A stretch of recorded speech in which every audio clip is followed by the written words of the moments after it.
before we start the show. Okay. Cool. See when it starts recording. And I'm glad you're on Skype, man, because they would have cut us off. All right, here we go. And I'm gonna try to keep it tamed, dude. But when it comes to this, I know the backstories of everything. I'm so fucking like learned with Beatles. I could go on forever. So just cut me off, man. Just cut me off. No, actually, people love knowledge. People love hearing little tidbits, minutia. So, all right, here we go. We're recording, so here we go. Schmack-a-magab, as promised on my unboxing video earlier today, I have Philip here to talk about, and we both got it. Yep. I about dropped all mine out of the box, but we do this right here. The Deluxe box, and we were talking earlier before we started showing. Phil was like, "Man, I can go on and on about the Beatles because you are a fanatic, basically." Absolutely obsessed. They're my favorite thing in the universe. Not even favorite band, favorite thing. Yeah, I recently did. You know, a weird thing about me is like I have favorite bands, but it's not the Beatles. But I also say the Beatles are the best, though. You know. Yeah. You know, you ever have those albums that you know this album is better than that album, but yet that album is your favorite? You know? Yeah. You know what I'm saying? Yeah. So a lot of songs, a lot of like that album's the same way, yeah. So yeah, I think the Beatles were the greatest band. And plus the only band I think to change the world, you know? They invented the rock band. I mean, if you go back and look at like even in 1960 when they were forming in 61, they formed in like 58, but their whole idea and the whole existence of them was challenging because of how they were. It wasn't like Johnny Big Time and the Shoe Shiners or whatever. It wasn't like Somebody and the Somebodies. It was like a band name, 3 lead singers, and they wrote. So people that booked shows didn't really know what to do with them. I mean, they were just by existing, they were pushing boundaries, even in like 59 and 60. Right. So I was very excited, and I'm glad you reminded me because, you know, I'm not going to bore you with my life, but, you know, I've been so distracted with so many things that you wrote me when you got back from tour, because we did make this promise to each other. When you get back from the tour, we're going to talk about this box set because it wasn't out yet. And you said, it'll be out by the time I'm off the tour. Yeah. So I got it. We had a day off in Columbus, Ohio, and my friend Kyle came and got me, and I went to Spoonful Records, and they had one on. He called and said, hold the vinyl box for my friend Philip. So yeah, they got one from them. Right on. But you couldn't hear it till you got home, right? I streamed it at 12:01 a.m. on the 28th. I was sitting there in the hotel waiting, and Preston and the bus came and picked us up. I paused it, got my stuff, ran to the bunk, and resumed and listened to the entire thing. It was like Christmas for me. Yeah. And you've pretty much heard it, like every day since, or every other day? I've listened to it with streaming with AirPods. I've listened to the vinyl at home through my stereo speakers, and also plugged in headphones. Very mid 70s of me, headphones directly into my receiver, and sat there and listened to it that way. So I've listened to it as many ways as I can. But let me ask you, listening to it on a physical format, was it better? Absolutely. My favorite is headphones into the receiver, sitting there reading the book, because the book it could be sold on its own. It's so great, and it has all the information. Like, because people that are buying this are Beatle people. They're not just fans. They're right. And it's got who played what. It actually, we'll get into this, but it solves some mysteries for me and answers some questions about some things in there. But for me, the vinyl with the headphones through the just directly into the receiver is the best way. That's what I did, because we were initially going to do this on Saturday, but my box was delayed and it was arriving on Saturday, and I said, man, can I live with it for a couple days? I didn't want to rush it, No, you need to go through everything, because there's a lot of information, and you got it, and it's a lot that you got to listen to over and over again. I'll be listening to this forever. Yeah, there's a lot to digest, and I will tell you, man. I mean, I've lived with this album for decades, and some of these outtakes, man, I was like, man, I even like this more than what's not on the album. You know? Yeah, I did too, because there's a couple of them that came out on the anthology too. Yes, yes. And so some of those that we heard, like the Tax Man with the anybody got a bit of money, anybody Yeah. got a bit of, like that weird backup, that was there, but most of them were unheard of, like the Yellow Submarine journey, how that came to be, which was Oh, I fascinating. love that. I want to talk. Well, we'll get into it, but what I love too is that I love those anthologies. I'm so happy to have the giggling version of Enya Bird Can Sing on vinyl. Yeah. You have they're absolutely losing it. You don't know if they just looked at each other and laughed. It's like, I think I like it that you don't know what they're laughing at, but they're dying, and you can't help but laugh with them. I think at that time, well, it was during Help is when they started smoking weed, so I think that may Yeah, have something to do with there was a lot to it. because they And then do sound stoned. you got to remember that Ringo's the oldest. Ringo was 25 when Wow, this is being recorded. Ringo and John are 25, and John and Paul and George are 23 years old. They're Ba- 23. they're babies. It's unbelievable. Yep, unbelievable how long they were around as recording artists too. What was it, 7 years? 7 years. They broke up before any of them were 30. They were they had stopped. It's mind blowing when you look at it, and when you Yeah, look at pictures. The Get Back, the new DVD cover with those two, the leaning over yeah. the Please, please, stupid. me. That's fantastic. I'm so glad that second shot was taken. I'm so glad they agreed to do it. I'm so glad that it happened. And it's kind of an interesting story about how that one came to be. But I'm so glad it happened, because it's just the greatest thing. It's like 7 years apart, And they and look so different.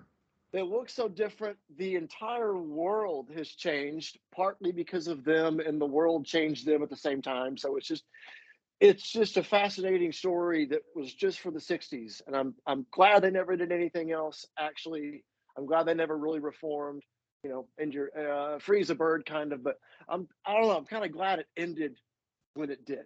Well, It I was a mean, good closing. you talk about a band that really secured their legacy. I don't think, and maybe Zeppelin as well. Zeppelin, and the Beatles, Yeah, be the only ones that it's ended with the four original members, and it just kept everything intact. You yeah, know, it was and just those four. It was the four-headed monster, yep, as Mick Jagger called it. and generation after generation, young people are still getting into it today. Yeah. I remember when it was like maybe 10 years ago, I was in Las Vegas to see the Beatles Love, Mhm. Circus Soleil. Yeah. The amount of little kids in that place singing those songs really freaked me out. I was like, this is so special, you know? Yeah, that's when I got into it. I was 11. It was in 1986, and that's when I got into them. And I wasn't like I got introduced to them, because they were just always. I knew about them, and I knew, like, She Loves You and I Want to Hold Your Hand and things like that. But then 11 is when I dug in, um, and seeing A Hard Day's Night, for me, that's what did it. That had to have the same impact as a kid that saw it in '64. I mean, it completely just.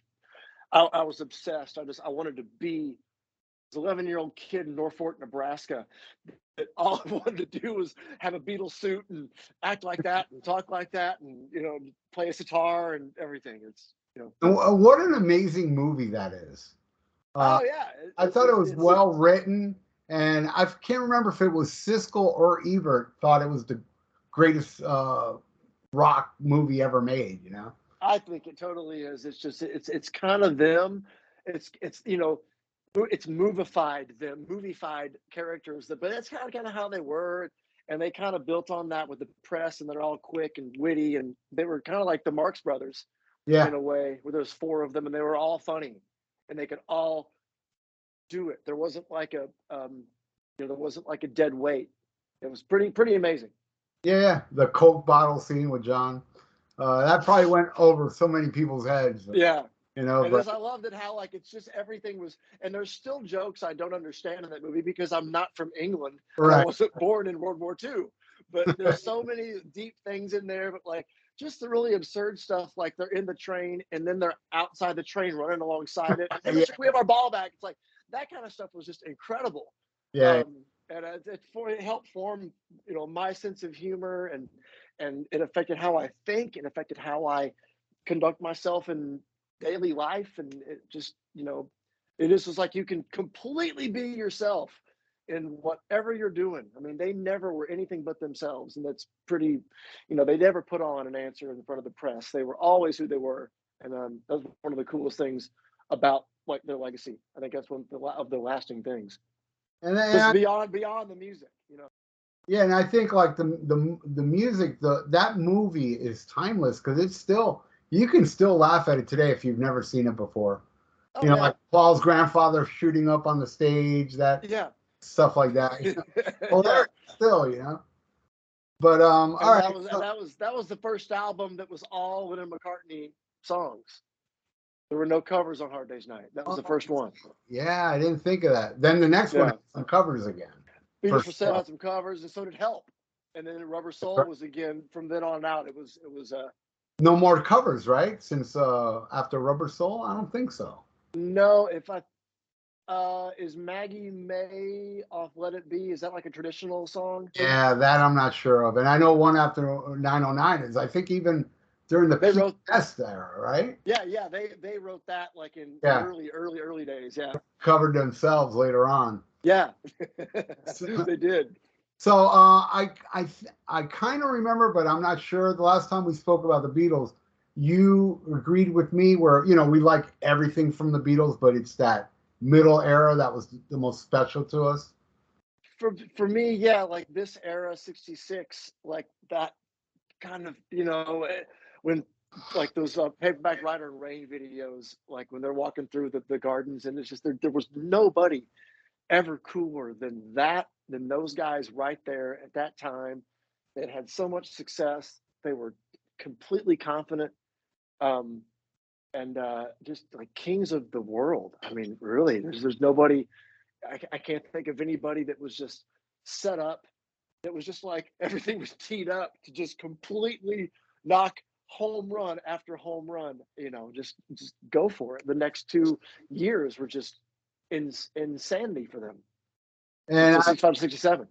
yeah, and I will talk about it when we get to it, but I got to say what was the most interesting thing in this whole box was one of the, where I think it's just the only version of Rain. No, there's two versions of Rain, but one of them really freaked me out because I had no Yeah. idea. But we'll talk. Probably you had an idea why it was like that, but we'll talk about it when we get there. So, you were telling me earlier you never owned the mono mix, so Yeah.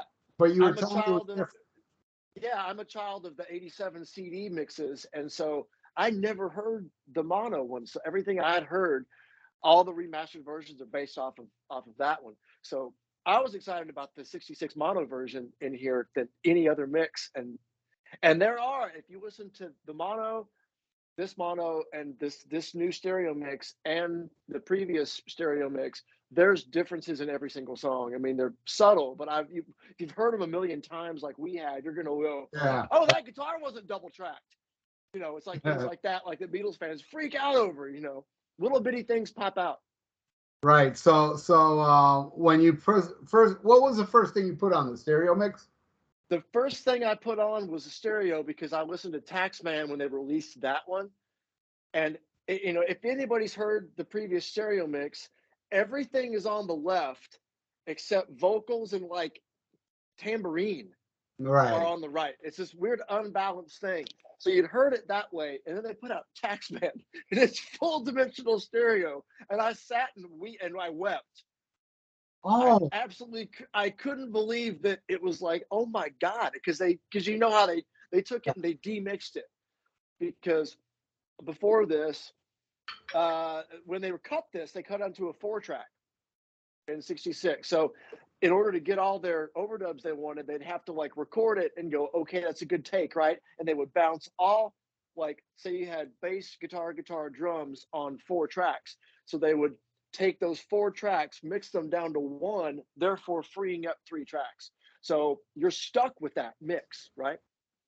So thanks to Peter Jackson's team for Get Back, they came up with this demixing technology where now they can go extract the individual tracks, not just the drums. They can pull the kick, the snare, the toms, Oh wow. the cymbal. They can pull everything out. And so that way, now mixing, it was like mixing a modern album. You've got mics on everything. So that way, this one is now in full stereo spectrum. So it's not this weird unbalanced thing anymore. So that's why this is a big deal. And now they can go back and do the same thing to Rubber Soul and do the same thing to the previous albums, because those were all done the same way. Man, have you heard anything if they were going to do a Rubber Soul one? I gotta guess that's next. I Um, mean, they've done Pepper, now they've done Revolver and everything, except Mystery Tour. They haven't done Mystery Tour yet, but I think they'll probably do Rubber Soul before Mystery Tour. I think they'll all get this treatment. I mean, they might as well. But I think Rubber Soul might be the next one. Man, I just sure hope so, because I mean, to me, they're kind of like sister albums. Yeah. I even remember in the anthology, George was like, "What? I can't remember what song this was on because they're both similar, you know." Yeah. But Revolver, there's still a hint of more progressive, more Journey. But it started, to me, honestly, it wasn't weird or any experimental. But the change for me, I hear it in Help. I hear a little of that, progressive. Oh, for sure. Yeah. Yeah, I hear it actually in Beatles for Sale, because for me, 8 days a week sticks out. Like, that almost doesn't belong in that record to me. The sound of it, and it's very progressive. And then after Beatles for Sale came out, they put out I Feel Fine as a single, and that to me is a whole that one kind of gets overlooked, I think. To me, 8 days a week was a huge jump. And then I Feel Fine was kind of a big deal too. And then Help. And then you got Ticket to Ride on there, which was a big departure. The big jangly guitars and, like a riff, and Day Tripper single came out of the Revolver session, or the Rubber Soul sessions too. But I'm with you. I think I don't think it was Rubber Soul like a lot of people do. I go like, no, they were already doing it. They were already pushing boundaries. She Loves You was a huge advance. Yeah. And I Feel Fine, I believe, is the first use of distortion. And the feedback. Yeah. Yeah. That was a big deal. And just the way that it's like a heavy riff and Ringo's playing a bossa nova, like a samba drum beat. It's insane. And yeah, I'm with you on that, man. I think they were doing shit way before they really get credit for. So I guess like listening to the whole new stereo mix was just mind blowing from beginning to end for you. Man, the Taxman is just such a shock when you're used to the one mix and you finally hear it, everything spread out correctly. It's nuts. Eleanor Rigby is amazing. The only one, if we're going to go through like what I didn't like about the mix, the only one I really didn't dig was She Said, She Said.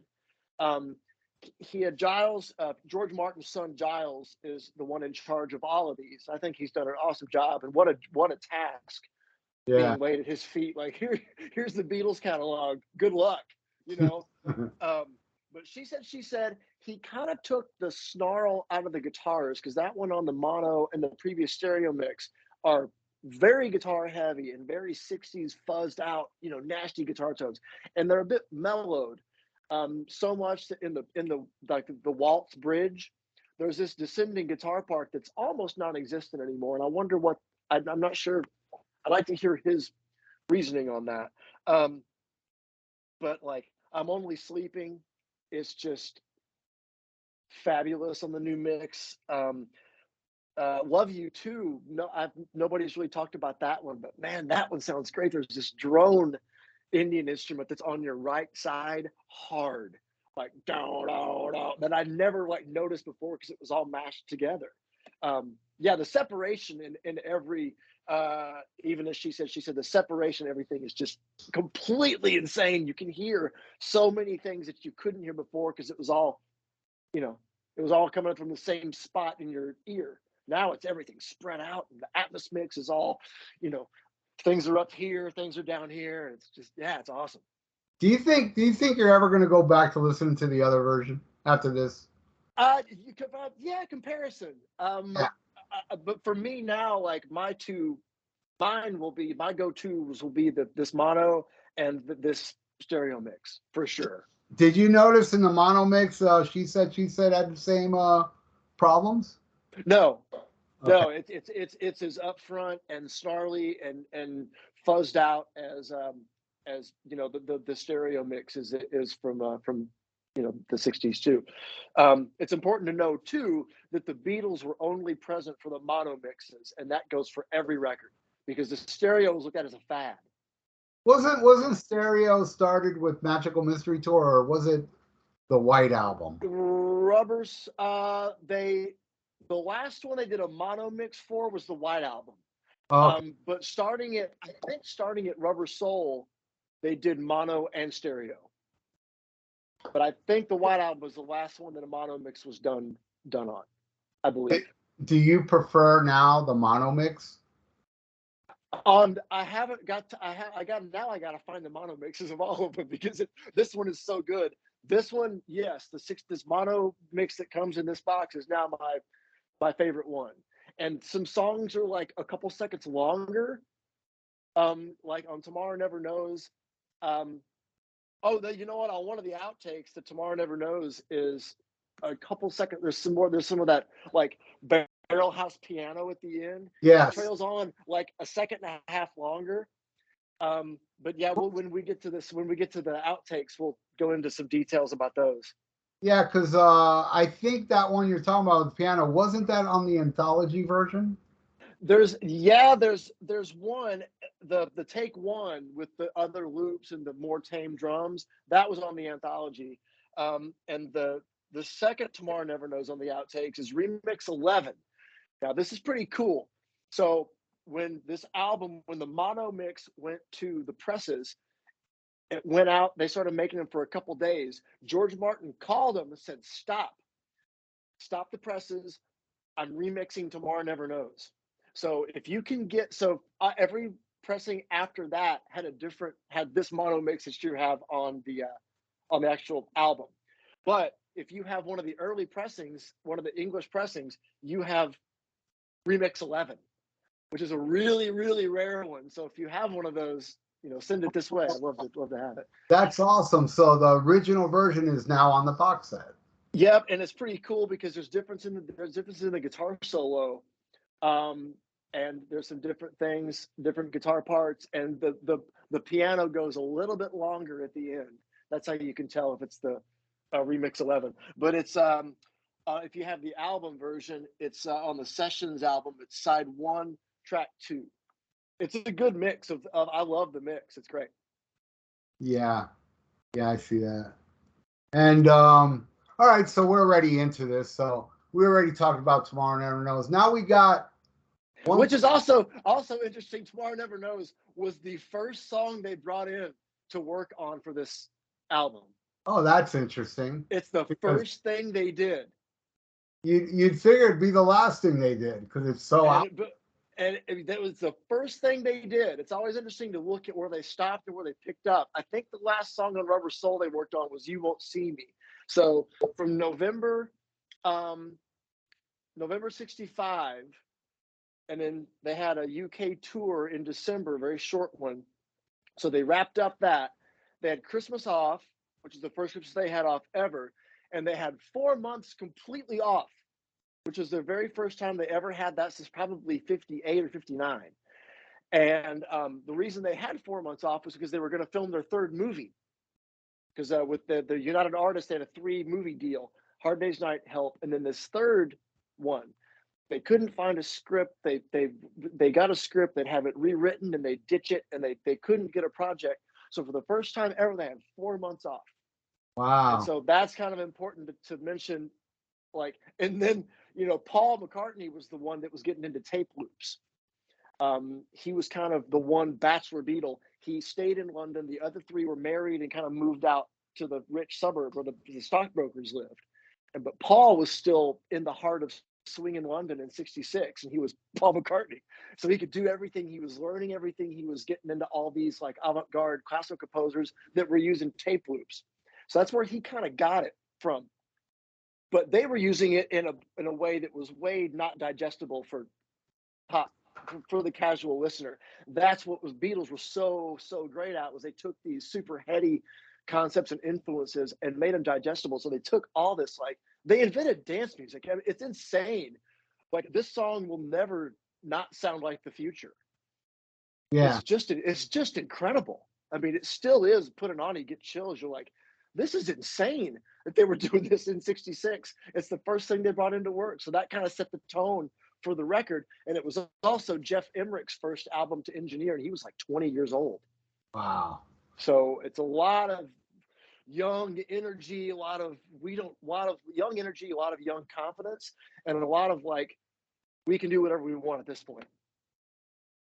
Yeah, I would have thought it would have been John into the loops, you know. Paul, it was Yeah. McCartney. I mean, and then later on it was John and Yoko that did two versions. That was a big serial thing. And then Revolution 9 was a John thing too, but it was Paul who brought that stuff in. He was kind of the avant-garde Beatle with a very kind of normal face. You wouldn't think of that of him. But he knew what to do with it. He knew how to use it. Well, it's also like, oh well, John was the heavier musician of the Beatles, but Paul did Helter Skelter. Paul was my favorite. I'm a Macca guy. I agree with you, but I have a problem with picking between John and Paul during the Beatles. But after the Beatles, Paul all the way, all the way, man. Yeah. I loved his solo work much more than the others. Absolutely. So the next ones, there's 1, 2, 3 versions of "Got to Get You Into My Life," and the first one has like a little arguing between John and Paul before they start the song. And yeah, because John wants him to start earlier, and then they'll fade it in, but Paul can't. He's like, "Well, it's gonna sound like this."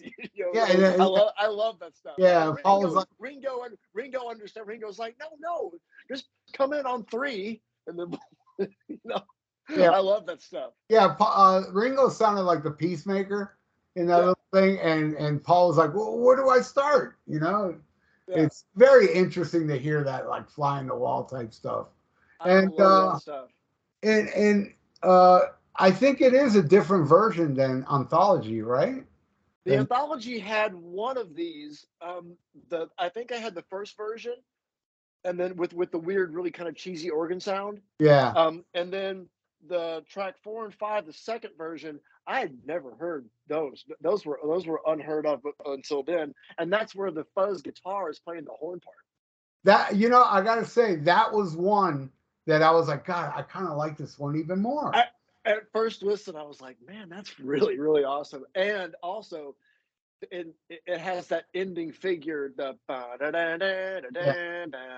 which, when I heard that over and over, it was like, wait a minute, that's Paperback Writer. Oh wow, you're right.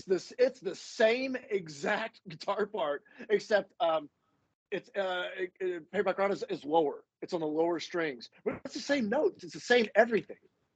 I never noticed that, and I've lived with that since '96. Me too, and that was a bunk moment that I almost woke everybody up. Like, oh my God, I've never heard this before. Yeah, I gotta say, I did like the organic vibe and the guitars substituting the horns, and I was like, man. I mean, I know it's too early for me to decide, but on the first couple listens, I was like, man, I'm digging this even more. It was a really cool version. I was glad they really put that on there. I'd never heard that.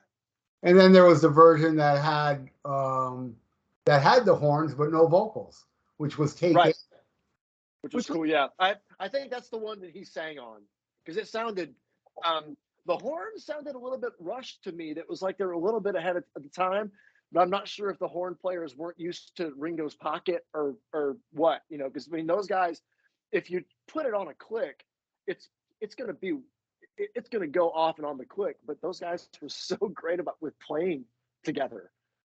Like you really realize what a really, really good band they were, because, the basic tracks and all this, if they're all playing together, you know, and they were all kind of doing that. It's like, all right, cool, that was good, cool. They bounce it down, then they'd overdub.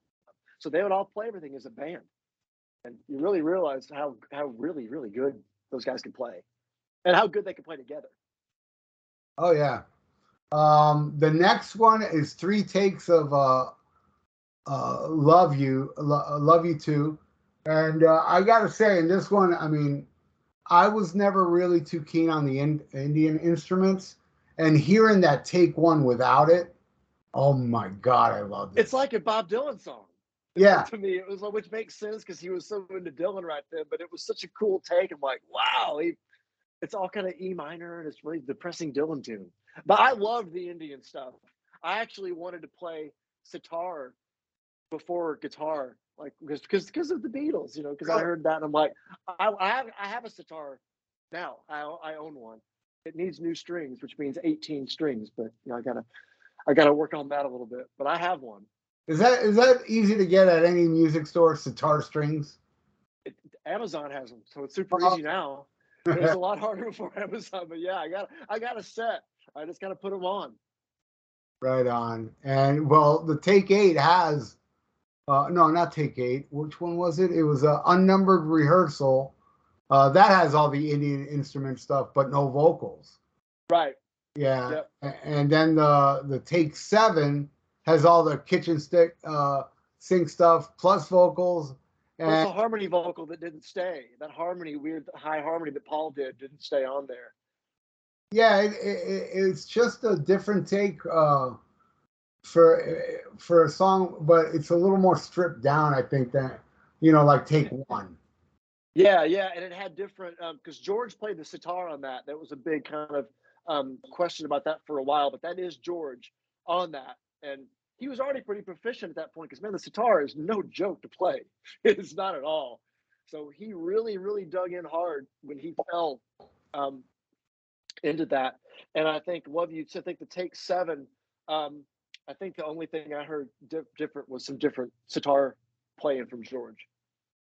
Yep. And then it goes to Paperback Writer, which has kind of like a false start because it's take 1 and take 2 of the backing track. And which I always like to hear them fall apart. I always love that when they yeah, like, oh, what happened? Oh, I thought you did this. You know, I thought that was always love hearing that shit. oh, and I loved hearing this. I mean, I prefer it with vocals, of course, but without vocals, man, does it rock. This may be my favorite Beatles song. Right on. Maybe, but I love it so much. It was a cool. It's a cool topic. I mean, just the song lyrical content is just about it's very very different. It's a great riff. I mean, it's a great rock and roll riff, and then the 5-part vocal harmony and how they do all the effects on it when it trails off, and it's just killer. God, it's killer. Great video. Do you know anything about Paul's chipped tooth? Yes. Oh, yes. How did that happen? So that happened. I think I'm not sure when it happened. I know who it happened with. He was hanging out with, I think, some cousins of his, and I think Tara Brown was there. And Tara Brown was like this socialite guy that was kind of on the scene, friend of Paul. And he's actually the guy who blew his mind out in a car in Day in a Life. He actually was in the car crash and died. That's what that song, that's what that line's about, was Tara Brown. So they're partying. He was a little bit tipsy on a moped and wrecked a moped. Oh, and that's how it happened. That was the chipped tooth. Now, why they didn't just go ahead and fix it and chip it, I think it must have happened really soon after that. And he's like, nah, nobody will notice. We'll go ahead and just do the videos. Oh, everybody noticed. Yeah. But I got to say, you were talking about this may be your favorite, man. Recently, I changed my favorite Beatles song forever. My favorite Beatles song was In My Life. It was always my favorite. But now, what you just mentioned, Day in a Life, I think is the greatest Beatles song. That song. Yeah, it's up there. I don't know, for some reason, like this really is my favorite era, and Paperback Writer to me sums up everything I like about them right then. I would say that tune does. I would say Paperback Writer is my favorite, where it's more rocking and up tempo. Yeah, that would probably be my favorite up tempo Beatles song. So Yep. basically, probably be my third favorite. But all right, so the next one is the one that I said earlier in the show that really threw me for a loop. And I did hear this before I heard the box set, and I found it so interesting how Yeah. Rain was sped up. They played. Now there is one thing very important I gotta point out. So the Take Five, the actual speed one, Mm-hmm. they put bass on this. Paul didn't play on the so Paul didn't play with them when they recorded that because they knew they were going to slow it down because they started getting into like recording things at different speeds, even vocals, so it would have this different feel. Like if you slowed the tape down when you're recording it, then played it at normal speed when you're singing, it's going to not only raise the pitch, but it's going to give your voice like a younger quality. It's going to sound higher. And same goes the opposite. If you record at a faster speed and then put the tape at normal speed, it's going to slow it down and it's going to lower the pitch and also give everything kind of a cool, weird, wavy kind of feeling. So if bass would have been on there, bass would have been mud. It would have been indecipherable. So Paul didn't play on that. That's another really big gripe of mine with this one is because they put bass on it and sped it up where Paul's flying, Yeah. but he didn't actually play it. So he played on the slowed down version, which is actually track 4 on this. It's Take 5 slowed down. So what they did was they got the slowed down version of Paul and sped it up. Yes. Amazing. To match the speed, but I would have preferred it not to have bass, just so because what we're hearing now is a mishmash of something that never even existed. Right. So because they played it in a higher, I think they played it in A, and faster, and then when they slowed it down, they played it at regular speed. It made the song in G, so they slowed it down and slowed the tempo down quite a bit because they're flying on this. They're playing very quick, and the chords that they're playing in different key too. And those, especially on this, even though now that because you read that in the book, right? In the book that at first listen, it sounded really weird, and they actually didn't tell that in the book. I'm a member of a ton of Beatles snob Facebook groups on Facebook, and that was like the minute that came out, people were like, "Here's the real one," and they'd go to a YouTube clip, and it's like there's no bass. I was like, I thought it sounded weird with bass. I was like, it was just flying. Like McCartney's great, but it just sounded odd. And there's another one that when we get to it, they did that on one more thing on here on the outtakes. It's kind of a mishmash. But it is cool to hear how they did play it. And it shows like they did play it faster and they did, because the drums are the main thing to me. It's just all wavy and it sounds all trippy. And I'm Only Sleeping was that way too. They slowed I'm Only Sleeping down. And they also slowed Yellow Submarine down for the actual album. So everything kind of sounds kind of warbly and kind of like lazy and kind of, trippy. that's awesome. I've never known the Beatles to do that. And you can't do that with digital. You Yeah, I can't do know. it with Pro Tools. You can only do that with tape. And they always vary speed. I think they did it all over Pepper. They would slow things down. So when they sang, it would be, a higher pitch and it would also give them a youthful sound. Yeah, you can hear it now. Now that you know it's there, you'll go back and listen to Pepper and things. You go, oh yeah, Lucy in the Sky with Diamonds. His voice is sped up. You'll hear it.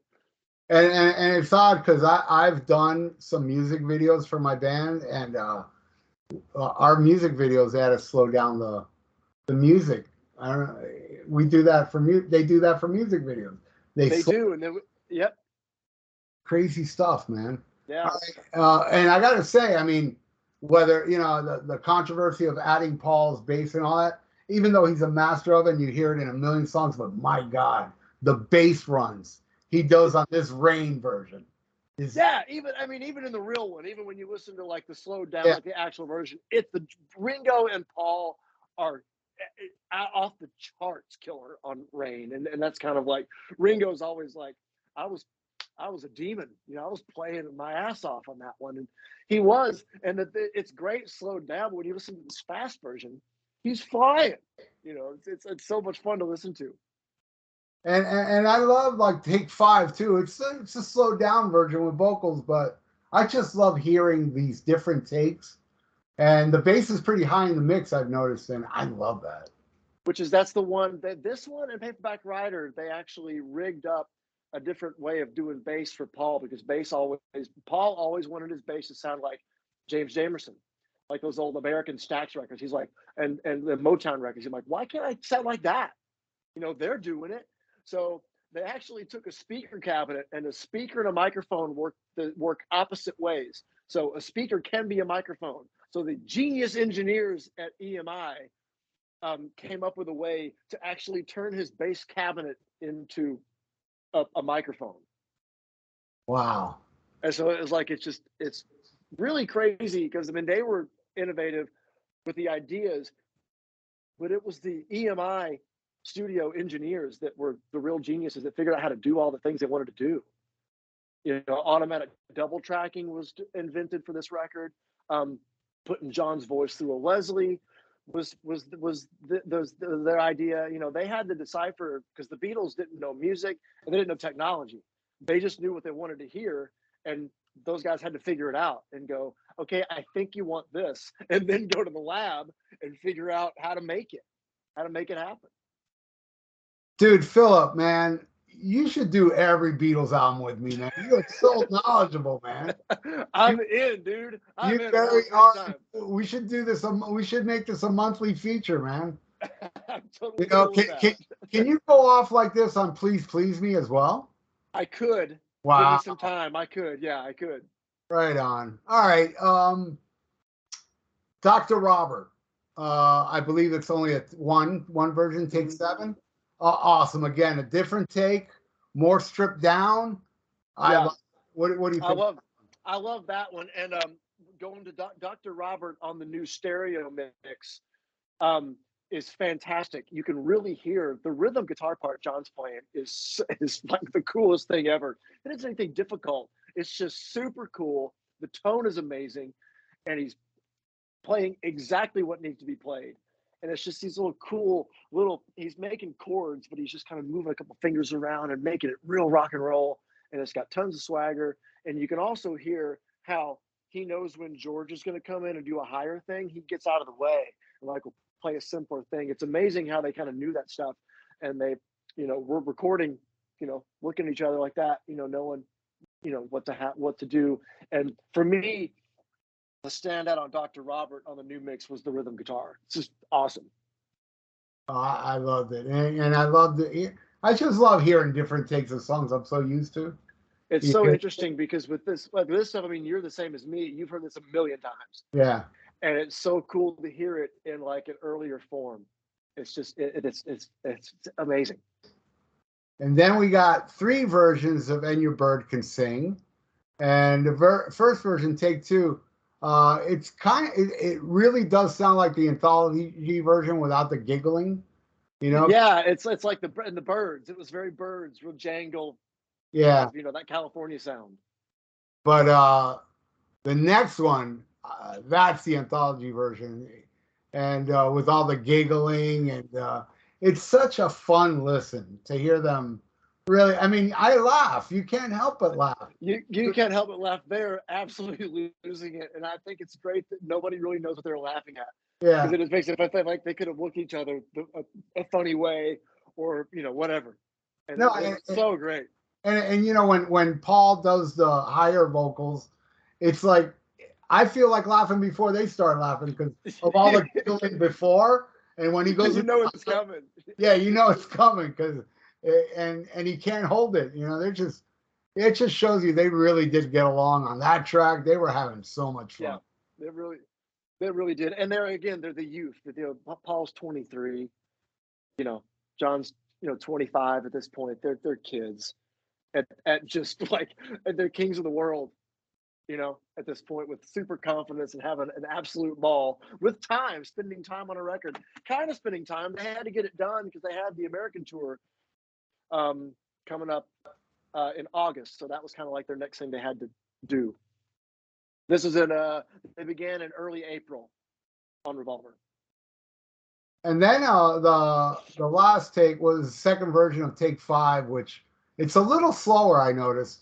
And John's voice is kind of high in the mix, and with the added vocal harmonies, gives it this different texture. I love that one too. I really like that one too because it's just like a really dirty guitar, like just playing like power chords almost. It's just like really, really nasty. Um, but without before like the harmony, the guitar. I think that's the first guitar harmony song. I think with the da da da da da Yeah. da thing. I can't think of anything before that that had like a dual, like Wow, lead guitar harmony line. So you're right. another first. You Yeah, know? these guys keep inventing stuff. I didn't see you're bringing.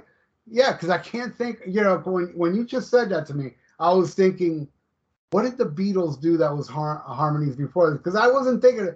I can't think of any other artist that would come up with it except the Beatles. So this is the first time the Beatles did something like this, right? I can't think of anybody doing it before. Like I can't think of any because I Or mean the Yardbirds. The Yardbirds were around then, so I don't. I mean, rock music was catching up at this point, but the Who didn't do that. The Stones didn't do that. I can't think of any Yardbirds tracks that has that before this. So I think this may be the first of anybody. yeah. Wow, that's wild. Yeah, because I was thinking, did the Beatles do this before this song? I guess they didn't. Yeah, I don't think anybody did. I don't know whose idea it was, but it's a good one. It's a really Right. good idea. And again, one of my favorites off Revolver, that song. It's kind of a dark. Mine too. Mine too. It's one of the dark John, horses on the album. which is weird because John called it a throwaway. Like it was angry at the Beatles ears in his interviews. He's like, "Oh, it's a throwaway." I'm like, "That's a throwaway, dude." I mean, I've heard John bash "It's Only Love." I love that song. Yeah, I love that song too. What's the deal with that? That's Yeah, one of my favorite John songs. "Run for Your Life." There's so many he bashes. I'm like, man, I love that song. The one Yeah, that really shocked me that I didn't think he would dislike was "The Benefit of Mr. Kite." I was like, I thought he would love that. You know, yeah, I love that one. yeah, Probably because he says he got all the lyrics off a poster. He's like, I just read this thing, you yeah. know. And, yeah, But all right. So what do we have next? Taxman Take Taxman. 11. Is this the anthology version? This I think might be the anthology version because the anthology had those high pitched backing vocals that didn't make it, which was a good call. The Beatles were always really good at editing themselves. Like, cause there's like some backing vocals and Got to Get You Into My Life that didn't make it. That was the right call. Like it wasn't just let's put everything we got on every song. You know, it's like they really knew when to go, no, that shouldn't be there. And this is a perfect example of what shouldn't be there because it's a better song because of it, you know. With But I think this is the take that's on the record. It sounds to me like it's yeah, yeah, that's what it like it sounds is. like to me. But I do hear a small difference in guitar, like it does this little weak weak, like that's not on That the too. yeah, Bing bing, the little yeah. thing there, that's there, and then the high pitched vocals. But I think everything else might be the same form wise.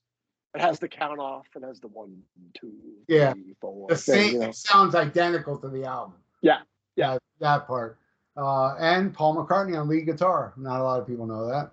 Yeah, yeah, and he went indie. He kind of went Indian. It's like, well, I'll give George an Indian guitar solo, and it's a ripping solo. Yeah, he rips. He It's rips. really, really impressive. It's like, wow, that's McCartney. Like, I think when I heard this the first time, you don't know that. Oh, they didn't just play their instruments on every song. Like, they did different stuff, and sometimes John would play tambourine or hand clap, or they all played whatever. And McCartney's on more lead guitar than you think on other songs too. But yeah, he killed this. It's so awesome. That's why on future episodes, I want you to point out what Paul does on lead guitar on other Okay. things. Okay. Next, we got 1, 2, 3, 4 versions of "I'm Only Sleeping," where the first one is really just a little instrumental. It's not even that long. Is that with the vibraphone? Yeah. That was on Anthology, and that was always kind of. And I don't know who played that. It doesn't say in the book who actually played the vibes. I'm Oh, guessing Paul, just because he was kind of keen to jump on something new and make sense of it, but the take 2 is more raw, and man, it's so cool to hear like this raw version of it. Yeah. There's one that was faster. Is that Yeah, 5 or take 5 yeah. or take 2? It was take 5. It's more sped up instrumental version of it. Which is again pretty cool too. This is one of my favorite Lennon tunes. And this is another one they slowed down. They kind of played it at one speed in a key and then slowed it down for the master. So they sung on that. So it kind of fits the dreamy mood of the song with the instrument slower. There's a really, really cool brand new video on YouTube that they put out. It was like an oil painting. I saw Animated oil painting. It's great. I saw it. It was amazing. Yeah, I love this song. All the backwards guitar and everything, and yeah, it's awesome. I gotta say, my favorite though is the mono mix one. Yeah, out of all of them, is just so cool. Yeah. All right. And interesting with like, is this on the, on the mono mix on the mono album on this is another mono mix. This is mono mix 1. And when you start getting into the different countries releases and stuff, you'll find that different mixes are on different countries releases. That's why when you get into the Beatles like vinyl rabbit hole, it's really dangerous. It's like you're gonna find stuff like, oh, this Japanese pressing has the second remix. It's like all this really wow. You're talking about what they released, not this box set, right? No, like when it came out, like right, and like the different countries would get different mixes. If it was a single, or a B-side, sometimes the single or the B-side got a different mix. The Australian single might have a different mix. The American albums are completely different track listings and different mixes. So there's those, Japanese pressings. So good God, it's a lot of stuff. I grew up, because when I got into the Beatles, I bought I bought a box that had all the CDs. Once they finished releasing them all, and I'm so used to those, and they're all the UK versions. The UK stereo mixes. Yeah, when I heard the American, it just didn't sound right to me. The flow, everything. It's weird because I grew up getting the cassette tapes in before the CDs were out.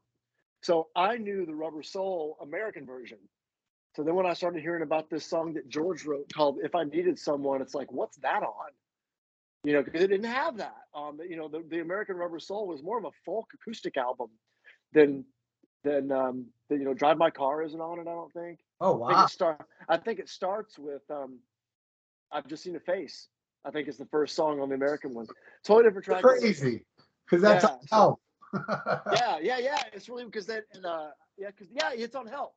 And I think It's Only Love got moved to Rubber Soul as well, because the American Help album, this is for another episode, but the American Help album has a bunch of orchestra stuff from the movie. So when you finally heard the UK version, did it make more sense to you? Yeah, totally. It was like, okay, this is because there's like those are accepted as like canon, as like the Beatles, like, okay, this is the version you have, this is the version. These are all kind of when stereo was available and they were doing stereo mixes, the UK stereo mixes were kind of like canon. It was like, okay, this is the official version. And so when I started getting the Revolver was the first CD that I ever got. My brother got it for me. The first CD I ever owned. Oh, wow. In '88. So when I started getting the CDs and the Beatles CDs, other ones, then I was like, okay, yeah, I see why everybody likes these better, because they're better. But I think the American ones are very interesting. Yeah, I've never heard them, but I've seen the track listings online. I'm like, makes no sense. They're worth the listen because the mixes are different and there's like more reverb and stuff. Sometimes really detracting it, sometimes making it a little bit, I don't know, sometimes a little bit cooler, a little bit. I believe they did release it, right? Like a box set of all the American versions. Yeah, and you can actually, Apple Music has them all. So if you got Apple Music, you can listen to all the American albums. Right on. Mono and stereo mixes. Now, oh wow, cool. Yeah. Eleanor Rigby, Take Two. It shows them pretty much. It's kind of them a fly in the wall thing where they're preparing for the track and they're talking. Oh, listen to this, Paul, and they play a little section, which is so interesting to hear. That's definitely exclusive for Beatle fans. That got me right here, because I'd read about that decision being made, vibrato or no vibrato, and you read about it, and then I'm listening to it, and I'm like, that's them deciding to do that right there. It's like George and Paul in the studio with the string players, session musicians, and you can hear those guys talking about it, going like, I think it's better without, and it's pretty. So that got me, man. That was really kind of emotional hearing it, because like when you've read about this stuff as much as I have, and like watch documentaries about it, and when you actually hear them deciding to do that, it's a really amazing moment. And you can hear Paul kind of going, I can't really hear a difference, not much. And then at the end of it, it's pretty interesting. You hear one of the, because they're working on the part, and you hear one of the string players laugh and go, deadly.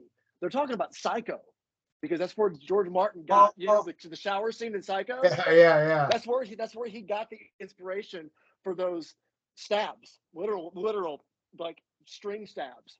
Was the shower scene in Psycho. So you can hear one of the guys laugh and go, yeah, deadly. I think that's what he's talking about. Oh man, that's interesting. And they really close mic'd all the strings, like way closer than they're used to. So they were very uncomfortable. If you read about it, the engineers talk about the string players kind of move away from the mics, and Jeff Emmerich would keep on having to go like move the mic closer to the instrument, because they wanted like that. They wanted no distance. And they, again, that was an advancement too. String players weren't used to being mic'd like that, so that was another first. And I got to tell you, man, I on a weird. This doesn't happen to me much, but when I hear two versions of songs, I usually like one more than the other.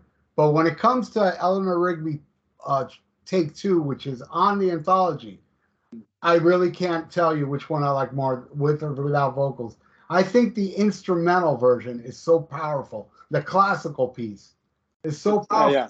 I love it. I agree. I love it without vocals just as much as I love it with vocals. Yeah, that's one of my favorite George Martin scores for a Beatles student. It's just mesmerizing. It really is. It really is. And I would have to say, and just to get off topic on Revolver for a second, my favorite version on Anthology, which is not a very popular song, You Can't Do That. You remember that version? That's I love that more than Hard Day's Night version. I love the fact that they took out the repeating vocals, and it's so raw with John going, a one, a two, a three, a four. And it so, man, that version rules. That's a barn burner, man. That song is an absolute hard rocker. It's so great. Now, this, I'll tell you, well, I'm going to have to give it a couple more listens, because the next one is actually my favorite song off the album, For No One.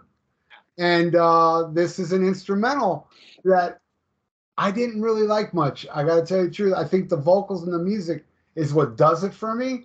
Now, Eleanor Rigby, I love with a passion, but I like For No One more. But yet, Eleanor Rigby does more for me instrumental-wise than For No One. Yeah, I felt the same way. I did like the talking before it with him and Ringo, because it was just, I think it was just maybe just Paul and Ringo. I got to look at the book. But there are very light drums, and that was so cool. Like Ringo was so incredible that he could hear like a song like this and go, okay, I'm going to play this part. And Paul might have coached him there, but it was Ringo that executed all this stuff. And he made parts that made sense, and he wasn't just playing a beat. He played parts that really made the song, every song, better. Never in any Beatles song is it like, man, that was great till Ringo came in. It's just like he played the perfect thing every time. And this is really cool to hear, because it's such a light song. And then talking about no vocals and no lyrics, this is a 23-year-old kid writing this song. Yeah. It's completely hard. Going to the new stereo mix of this song, this is another one of my favorites of the new mixes. It's the vocal on this is just completely heart-wrenching. It's a breakup song. Yeah. And it's just, you can feel it.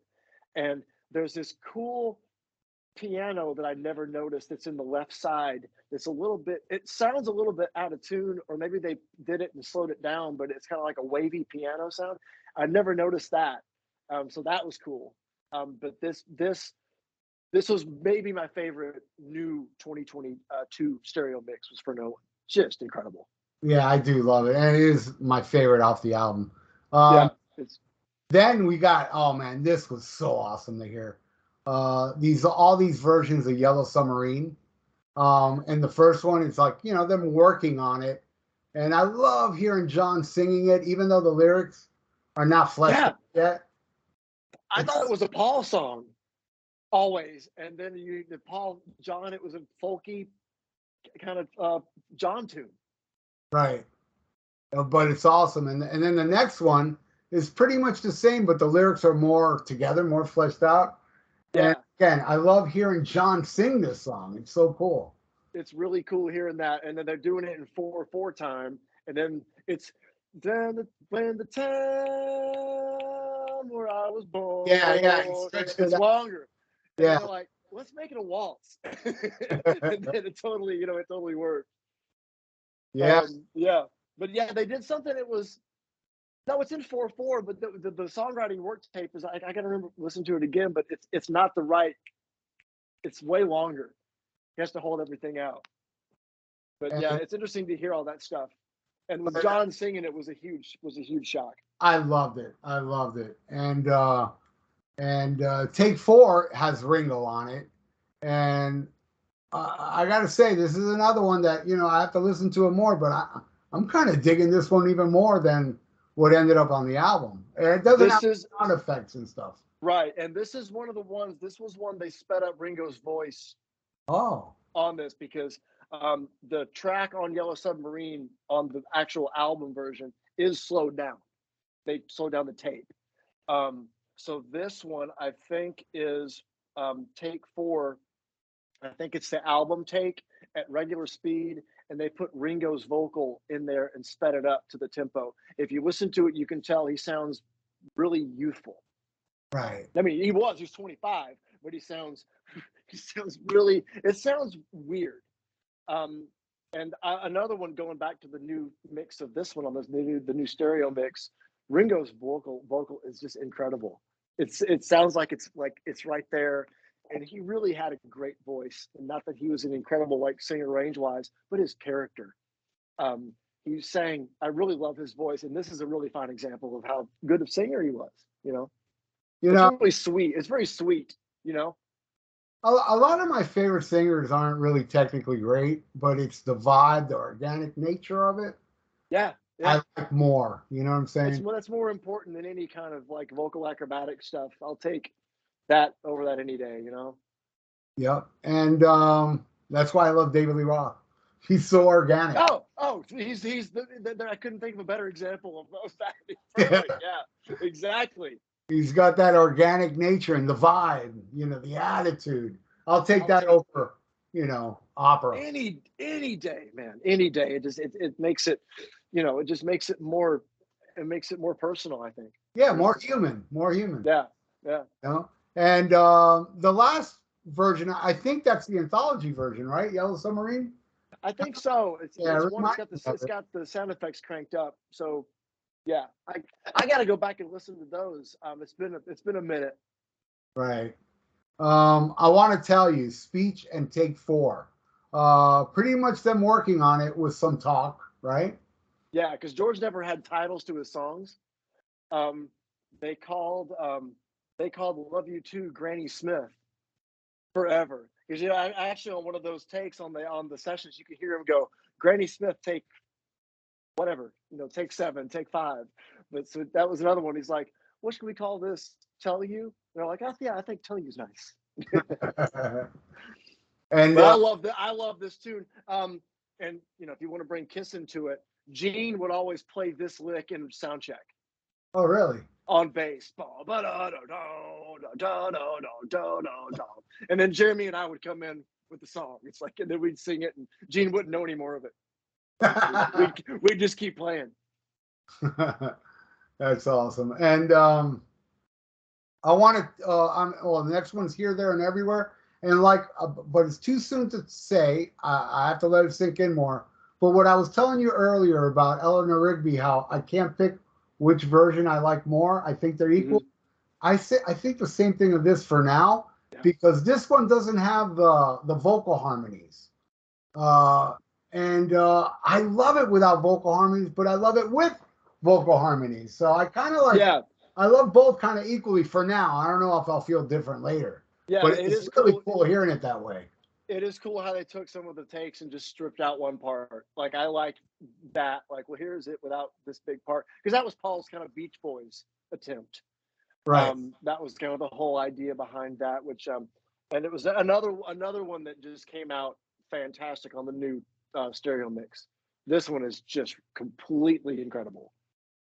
And the final one, which is the 2 takes of She Said, and that demo with John and it's an acoustic and some jerky lyrics like he split his pants or something. Said, my trousers are torn. Yeah, there you go. Yeah. With some talk, man. That was.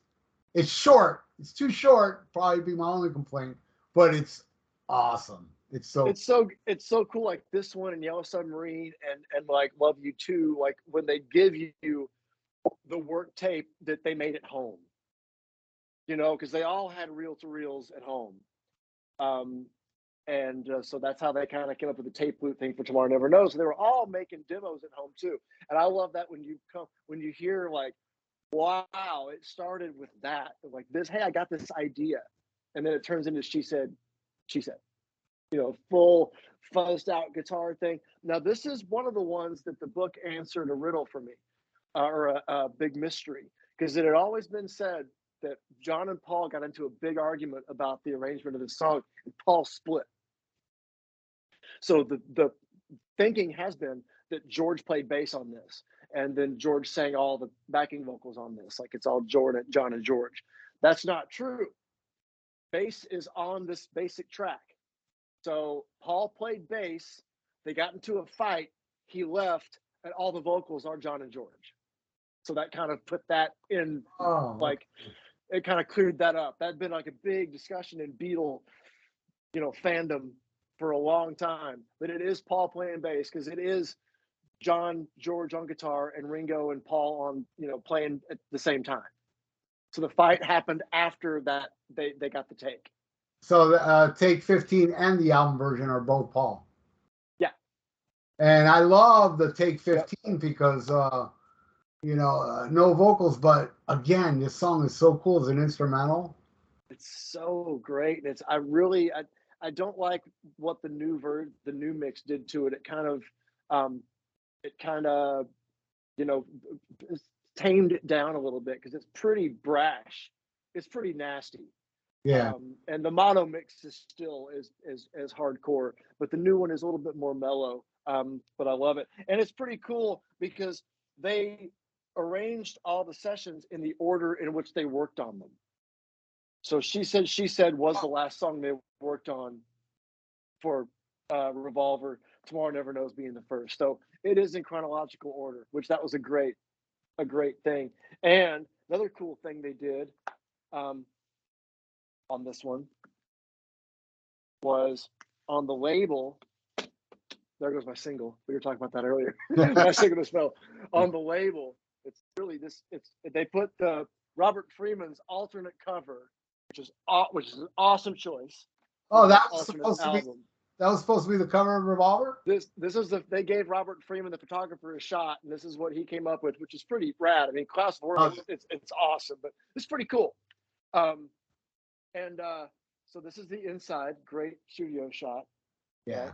But what is really cool about this is that they gave these test pressing labels. Yes. So if you ever see an actual test pressing from Parlophone like all the time, they look just like this. So very, very cool idea. Very cool on this. I love that. So it's till right now that you showed it, because when I first saw it, I was like, oh, how cool they use this. But I didn't notice that not for sale thing on there. Oh yeah, that's exactly what they said. This is an EMI. Parlophone label from back then, from like a test pressing. So very, very cool. They both have it. That's awesome. With the very cool on it. Very cool choice. They go all out. Did you get the other box sets, like Abbey White? Yes. Okay. Yes, but I got the Abbey Road CD one because up until now, the CD one came with the Atmos Blu-ray mix, and that was what I was kind of into, was the new Atmos mix. So I got that CD mix, I got the box, I got the Let It Be CD box. I don't have Pepper, I gotta get that one, but I got the White Album vinyl one that has the Easter demos on vinyl. I didn't get the deluxe one of that. I still got to get the deluxe of that. So I think that should be our next episode because I plan on buying it. I don't have it.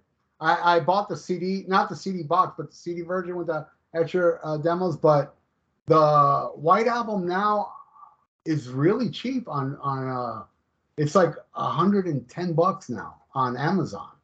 oh, is that the CD one or the vinyl one? The vinyl one. Really? Yeah. Okay. So yeah, I think that should be our next episode. Is the White Album. Yeah. I like I got it when I was listening to this all the way through with the headphones plugged in. I was like, I'm getting my White Album and doing that. So I did the Easter demos, and we'll talk about this later. But the Easter demos with headphones on, it's like they're sitting in the room playing, acoustic guitar. It's incredible. I love it. It's so awesome. A lot of it is acoustic versions of those songs, and Yeah. it's just phenomenal. So yeah, I'm definitely gonna buy that box set, and I'll talk to you like a week or two before so we can get prepared for that one. But yeah, Phil, I do want to point out that when you get the vinyl box, it comes with a single, and because the single for this album was Paperback Writer and Rain. They're not on Revolver. The Beatles normally put singles out that weren't on the record just to give fans more, bang for the buck. And the fucking stereo mix of Paperback Writer is absolutely incredible. It's like you get through everything, and it's the last thing that I listened to. And it's like they gassed everything. It's like it seems louder, and it's just the vocals and having everything in full stereo is fucking ridiculous. no, when I heard it, it was just jumping out at me. Almost 3D. Yeah. That one it sounds, I don't know, it's like they just gassed everything.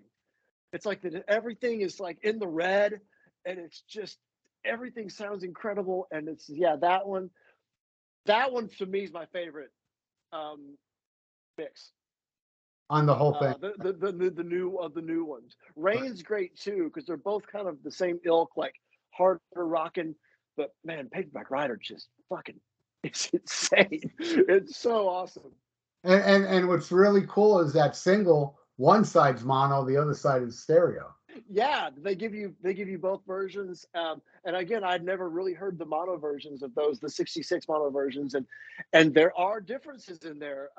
One of the Paperback Writer, like the second one is way different on the mono mix. Different effect, and it's cut off shorter, and it's wow, really, I was really like, that was like a 10 time in a row thing. A B. I got to hear all the differences, and that was a big one. That was a mind blower right there. Incredible. Yeah. And this episode was incredible, man. Dude, anytime, Ralph. I'm not kidding about that, man. We'll dig into these.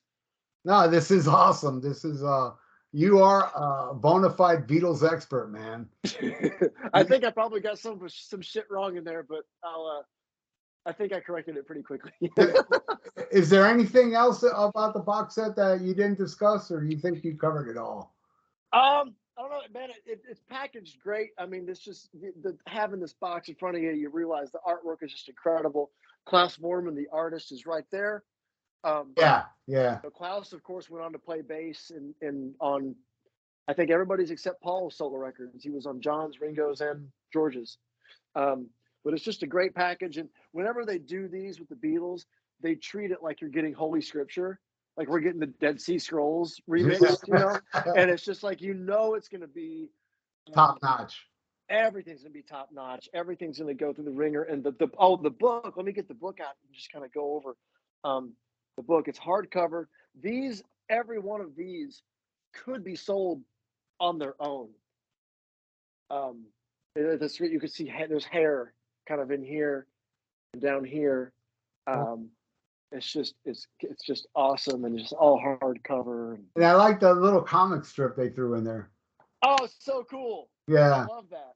And it's got some cool forwards by some people, and then it goes through like um kind of like it has kind of a general storytelling of recording the album. Then it goes track by track, and that's when you get into like it has, it shows some like earlier track like listings like that stuff and shit that just Beatle fans go nuts over. And then it gets into like track by track, like Eleanor Rigby. Here's everything on that one, and it tells you what you're listening to on the outtakes, and it kind of tells you, okay, well this was a reduction mix of take 6, so it's take 7 or take 7. They tell you who played what on what instrument and sang what and played what percussion part, who's on there, and it's and the date that it was recorded, and the date it was mixed too. They get really they get really detailed. But I mean, this is what I want. This is like I But wanted to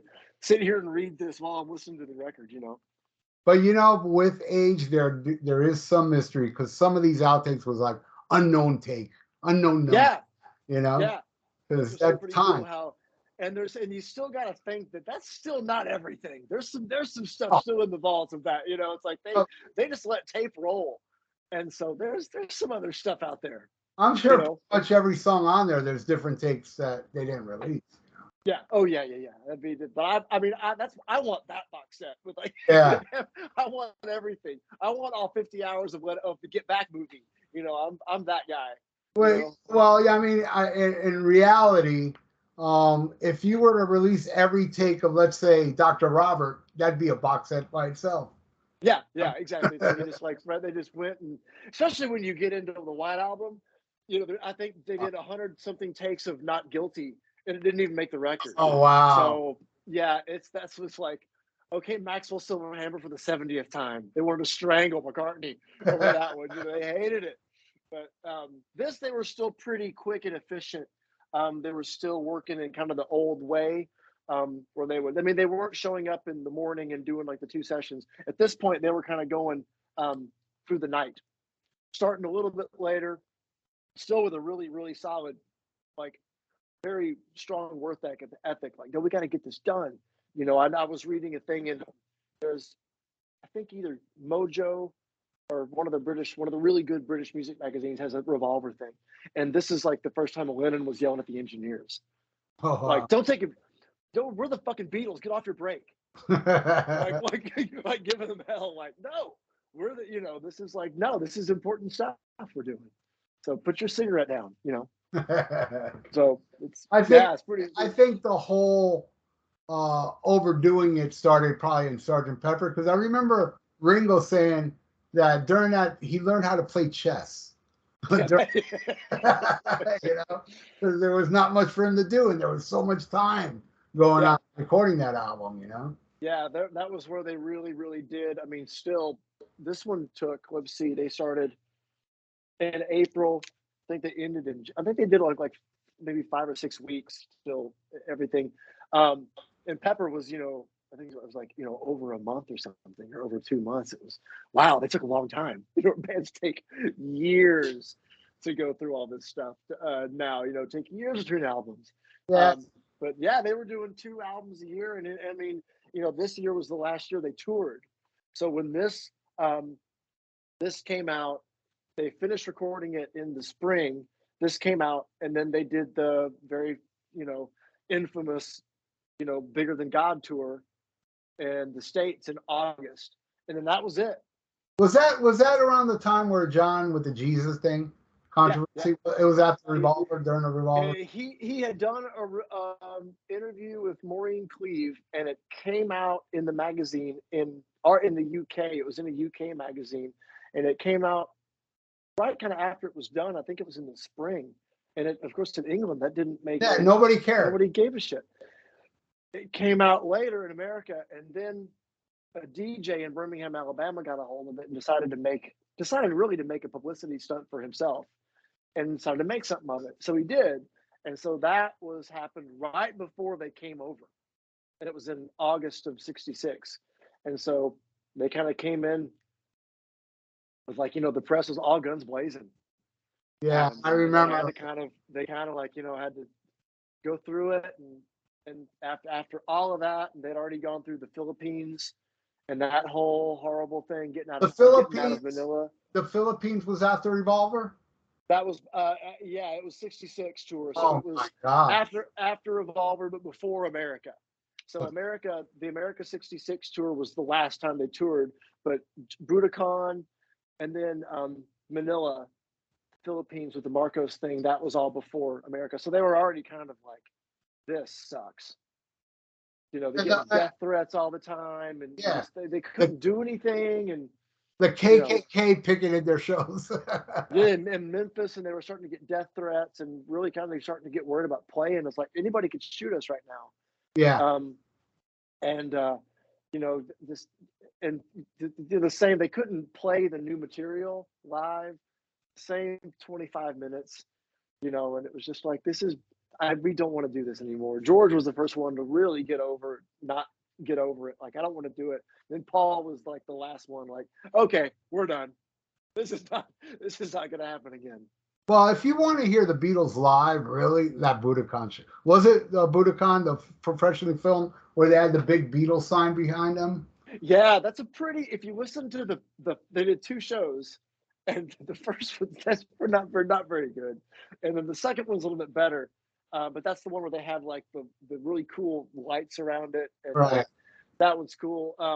YouTube has a bunch of the movie 8 Days a Week that Ron Howard did. That actually has like the best performances from whatever year they were from. That actually has really great performances, and they're all cleaned up. So the audio is great, the video is great, and you can really hear how they were awesome. Yeah. And they were doing it all without any monitors, the music business had to catch up, like live performance had to catch up to the Beatles, because they were playing arenas in 64. Like Shea Stadium wasn't like the first big gig they did. It was the biggest one, and it was the very first like big open air. But like 64, they're playing indoor 20,000 seat arenas in America. No, but unheard of. Nobody was even doing close to that.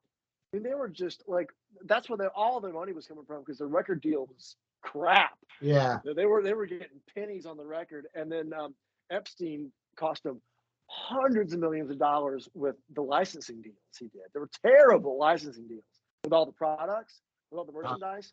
So live performance, that's the only place they were making a ton of money, was that, and they were just getting outrageous numbers back then, unheard of, because they were ahead of their time then, and it took like to catch up. Like, okay, we got to get better PAs, and we got to make this reasonable, because then other acts started to play those size arenas and with those size crowds. As far as I know, I think the only Beatles performance where you don't hear the crowd drown them out is the Japanese one, right? Would it be that? The Japanese one, and then if you can ever see any clips of the 1963 Royal Variety performance, there's no screaming in that one either. That's the one with jewelry. That one. Yeah, it's that one, which was just the anniversary a couple days ago. Was the anniversary of that show at 63, and it's 1963 Beatles, and they are on fire. Oh, yeah. Every note is perfect. Every harmony is perfect. They got their show down. They have been, just it's there. That's a great show. And I don't think a full. It may exist in like the private collector's market, but I've never seen a full performance of that show. So maybe I got to go check YouTube better, but I've never seen one. Yeah, Twist and Shout might be like one of the most iconic performances they've ever done. From that one is amazing, and She Loves You is great from there. There's some songs on there, but I don't know if I've seen the whole thing from start to finish. Right on. Well, Philip, this was awesome. Yeah, Ralph, thanks again for having me on, and this is a great one we could dig into, man. It's a lot of good shit to dig your teeth into. And there'll be more to dig your teeth into when Phil comes back and we talk more Beatles. Because you're my official Beatles co-host on this channel from now on. I accept your offer. And speaking of accept, how did the tour go? Tour was fantastic. We had some man. We had to overcome some huge things, as probably everybody knows. Mark Tornillo, our incredible lead singer, got sick, and he got really sick. And unlike us guitar players and drummers, singers can't sing sick. He lost his voice. He totally did. So we had to do a couple things. We had Jason McMaster come out from Dangerous Toys and Broken Teeth and filled in. And Jason was awesome. He was a great guy to hang out with, and he worked his ass off to fill in. You did a show. You did a show with Jason doing the highs and Mark doing the lowers, right? We did a couple shows. We did a few actually with both guys. They tag team like. Mark would do a few, and then he'd walk off, and Jason would come on and do some of the classic tunes, and then they would tag team on some stuff. They would like both sing. We had a great time. Jason's attitude was great, and I actually did his Jason and Dave Metal Dave's podcast yesterday, Talk Louder, and we got to talk about it. And Jason was really great, and he came out and he saved the tour. It went great. It was the first Accept tour of the States, I think, in 12 years. Wow. And either in 2010, 2012 was the last one. So hopefully, we'll be back sooner than that. Had a great time. It was the first time we'd ever done a VIP experience, and we loved meeting everybody that did that and signing everything. And hope to see everybody again. And we had a ball, man. It was really great. It was good to do that tour and to like do that many shows, and it was great. It was kick ass. It was great. The crowds were awesome. Band played great. It was good. Right on. Any work on new music yet, or that's still in there? Yeah, it's being worked on. So there'll be another Accept record. The next thing we have going on is the European tour in January and February, and then we go to South America in April. Nice. For I think a few weeks down there. I think we got a good number of shows, and then summer we're gonna be somewhere. I don't know where yet, but yeah, it'll be a full year of touring in 2023, and then I guess the next album in 24. I guess we'll see. Hopefully, South Florida, man. I'll keep my fingers crossed. Yeah, Florida's like the metal capital of the country. We gotta hit Florida. We had a sold out Metallica show yesterday, so. Oh man. So jealous of that, man. That was amazing. Well, hopefully they should do this more, But they're so good about doing that because they'll do like a show where they'll do I'll Kill 'Em All, right? Or they'll focus on a certain thing. They still do super cool things like that, which makes me love them even more. The older they get and the older I get, I just kind of like, man, I just have the utmost respect for that band. Yep, I do too. That was an amazing show. But Jason, listen to me. Philip, I cannot thank you enough for joining me, and I look forward to our next conversations on the Beatles. Me too, man. I told you, man, I can talk at length. You just got to cut me off. This is my favorite thing in the universe, man, and I can go on and on and on, and there's nothing more fascinating to me than the Beatles story. Yeah, but when you're talking, I don't want to cut you off. Finally, somebody. Yeah. You found the Beatles guy to talk to, man. Yes, my people. I'm learning from you, man, and I consider myself a pretty good Beatles fan. After all, I knew Ringo played chess during a Sgt. Pepper recording. So exactly. I know some stuff. There you go. Till next time, man, I want to thank you again. This was a lot of fun, and I'm sure we're going to have even more fun. Hopefully the next time will be the White Album. I'm going to order that one once I get it. Yeah. And we'll talk about that. So I may have to place an order for that one too then to get ready. Yeah. We can take the time sometime next month or something, Yeah, that sounds good. We'll do it because now you got some downtime from touring. So let's knock it out before you hit the road again. That sounds great, man. Sounds great. All right, Philip. Thank you so much for your time, man. My pleasure, Ralph. Thanks so much. Thank you. Right on. Thank you so much, Philip. This was a lot of fun, man. It really was. Great, dude. Great. That was so much fun. I love it. And now, I'm going to listen to this and with whole new ears, knowing everything you said. And plus, I didn't do what you did. I need to sit down, headphones, and read that book. It's great. It's really great. The books are always so good with these. They can really put out a big volume I mean, they're so great. And like I said, it answered a lot of questions that I'd had about the recording and some who played what on what. And yeah, it's funny how, you know, liner notes now have become big hardcover coffee table books. You know, it's It's like, awesome. no, you know, because the liner notes went away with streaming, but now they're big, huge, thick, leather bound books of rich mahogany. You know, And you know what I forgot to mention? I love box sets where you can just pull it out here. The ones with the lids are a pain in the ass. I think so too. I like it where you can put it in the shelf and you Yeah, can leave the record end out and do that. So because yeah, all my box sets with lids, they're empty. I put all yeah, those records in my collection because I yeah. don't like dealing with opening, and I have so many I like that. gotta think the White Album that I have is like that. Oh, it Now is. I didn't get the one I have isn't the deluxe. It doesn't have the studio outtakes. It Right. has the album and the Easter demos, and that's all it has. So, but mine has a lid you take off. I can't think what the Let It Be when I got the Let It Be CD one. I can't think if that has a lid or if it pulls out. I'll have to go look. Yeah, the lids are just it's just such a nuisance.